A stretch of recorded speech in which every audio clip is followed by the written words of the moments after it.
Hello, শুনছি, বলো। শুনুন, আমাকে আর ফোন করবেন না। ঠিক আছে। হোয়াটসঅ্যাপেও কোনো মেসেজ না। ঠিক আছে। সত্যিই দিবেন না। ঠিক আছে। সত্যিই কিন্তু। বললাম তো ঠিক আছে। তখন থেকেই শুধু ঠিক আছে বলছেন, কোনো যোগাযোগ রাখতে চাই না। ঠিক আছে। যোগাযোগ না রেখে থাকতে পারবেন? বাহ, তুমিই তো বললে। আমি বললেই শুনতে হবে? ঠিক আছে, শুনবো না। অনেকবার বলেছি, আমার জন্য আপনার যে অনুভূতি তা ভালোবাসা নয়। যে সৌন্দর্য দেখে আপনি পাগল তা সময়ই কেটে যাবে কবি। এ হলো মোহ।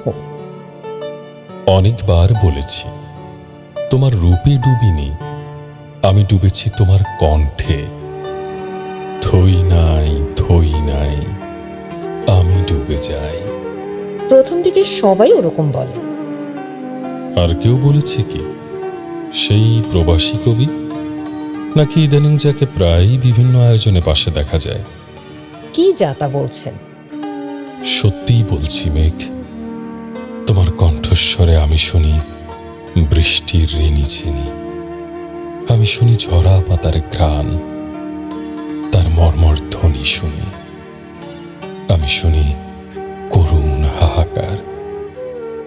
তুমি যখন কবিতার লাইন উচ্চারণ করো, আমার ভেতরটা ছুঁয়ে যায় হাজার ক্লিমেটিসের সৌরভ। তাহলে শুরু হোক নতুন করে। প্রতিদিন একটা তরতাজা কবিতা পেতে চাই, শিশিরের শব্দের মতন। ঠিক আছে। আর প্রতিদিন একটা করে গান।